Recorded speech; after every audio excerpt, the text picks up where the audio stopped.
Pernah kepikiran gak sih kalau doa itu ya kayak menggosok lampu ajaib Aladin?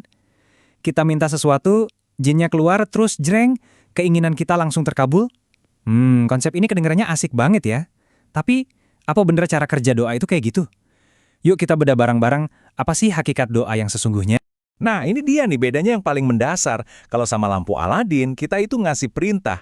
Posisinya kita sebagai tuan, betul kan? Tapi kalau dalam doa, kita itu mengajukan permohonan. Kita memohon dengan segala kerendahan hati kita sebagai seorang hamba. Jadi jelas ya, ini bukan transaksi jual-beli, tapi sebuah dialog dari hati dan bentuk penghambaan kita. Oke, jadi kita sepakat ya, doa itu bukan lampu Aladin. Anggapan yang sering keliru ini, yuk kita bongkar sama-sama. Karena kalau kita paham ini, kita bisa mengerti esensi doa yang jauh lebih dalam. Jadi kalau gitu, apa dong doa itu sebenarnya? Begini, dalam Islam, doa itu adalah sebuah ibadah. Sebuah dialog. Dialog dari hati kita langsung ke Sang Pencipta. Dan lebih dari itu, doa itu semacam proses pendidikan spiritual loh. Proses yang membentuk kita jadi lebih baik. Jadi, ini bukan sekedar tombol instan buat dapat apa yang kita inginkan. Nah, kita masuk ke intinya sekarang. Apa sih makna doa yang sebenarnya? Kita akan lihat gimana doa itu jadi wujud penyerahan diri sekaligus dialog yang tulus. Ini poin yang paling penting nih. Doa itu adalah cerminan sikap kita sebagai hamba, bukan daftar tuntutan. Kita itu memohon dengan adab, dengan rasa rendah hati, sambil punya keyakinan penuh kalau Allah tuh pasti lebih tahu apa yang terbaik buat kita. Ya, bahkan saat kita sendiri belum paham kenapa. Oke, sekarang pasti ada yang bertanya. Terus gimana kalau doa saya rasanya kok nggak dijawab-jawab? Nah, disinilah letak keindahan dan kebijaksanaan Tuhan. Allah itu selalu dengar kok. Cuma, cara dia menjawab itu nggak cuma satu. Ada 5 cara Allah merespon doa-doa kita. Jadi jawaban Tuhan itu bisa macam-macam. Pertama, bisa aja doa kita langsung dikabulkan saat itu juga. Cepat! Kedua, mungkin ditunda dulu, karena ada waktu yang lebih pas nantinya. Ketiga, bisa jadi diganti dengan sesuatu yang ternyata jauh lebih baik dari yang kita minta. Keempat, doa itu bisa dipakai untuk menolak musibah yang mungkin akan menimpa kita. Dan yang kelima, doa itu jadi tabungan pahala kita di akhirat. Jadi intinya apa? Nggak ada satu pun doa yang sia-sia. Semuanya berarti. Terus, apa berarti setelah berdoa kita tinggal duduk manis aja nunggu keajaiban? Oh, tentu tidak. Ada satu elemen lagi yang penting banget dan nggak bisa dipisahin dari doa. Usaha, atau yang kita kenal sebagai ikhtiar. Ada sebuah sabda Nabi Muhammad SAW yang luar biasa banget buat ngegambarin ini. Bunyinya, ikatlah untamu, lalu bertawakallah. Simple, tapi dalam banget maknanya. Pesannya tuh jelas, kerjain dulu bagianmu, lakuin usahamu semaksimal mungkin.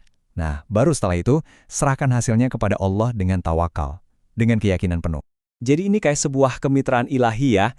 Ada 2 langkah yang nggak bisa dipisah. Langkah pertama, ikat untamu. Ini bagian kita nih. Ini adalah semua usaha, kerja keras, dan aksi nyata kita. Nah, setelah itu baru langkah kedua, bertawakal. Ini bagian doa dan penyerahan diri kita. Percaya kalau hasil akhir itu ada di tangan Tuhan. Dua-duanya harus jalan bareng. Nah, sekarang kita akan bahas sebuah kisah yang sangat istimewa. Bisa dibilang, ini studi kasus tentang sebuah doa yang sempurna. Sebuah doa yang saking agungnya, sampai-sampai dapat pujian langsung dari Rasulullah SAW dan disebut sebagai doa yang pasti terkabul. Penasaran kan? Kisahnya begini, suatu ketika Nabi Muhammad SAW nggak sengaja mendengar doa yang dipanjatkan oleh salah seorang sahabat beliau. Dan ternyata doa ini bukan doa yang biasa kita dengar. Isinya itu penuh dengan pujian dan pengagungan yang luar biasa kepada Allah. Coba perhatikan baik-baik ya, gimana doa ini dimulai. Bukan langsung minta ini itu, tapi dimulai dengan sebuah kesaksian iman yang paling fundamental.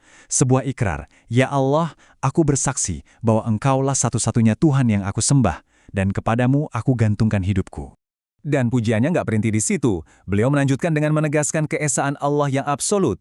Engkaulah Tuhan yang Maha Esa, yang nggak serupa dengan ciptaan manapun, yang tidak beranak dan tidak pula diperanakan. Ini adalah pengakuan total akan keagungan Tuhan.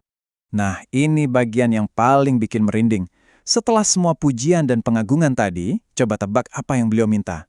Permintaannya ternyata sangat sederhana, tapi luar biasa tulus.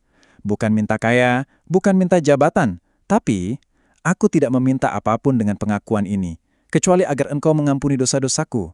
Aku ingin jadi orang baik. Fokusnya murni untuk perbaikan diri. Dan inilah puncaknya. Mendengar doa itu, Rasulullah Shallallahu Alaihi Wasallam langsung menghampiri sahabat tersebut dan bersabda, "Engkau baru saja meminta kepada Allah dengan namanya yang paling agung, yang bila dia diseru dengan nama itu, dia akan menjawab, dan bila diminta, dia akan memberi." Wow, luar biasa ya. Ini adalah jaminan langsung dari Rasulullah. Jadi, kalau kita rangkum semuanya, formula doa yang sejati itu bukan sekedar minta langsung dapat, tapi sebuah proses yang terdiri dari 4 langkah.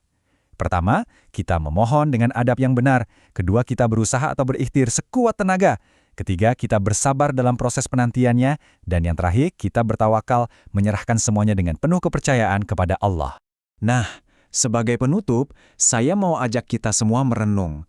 Kalau kita sepakat, doa itu adalah sebuah dialog, bukan monolog satu arah.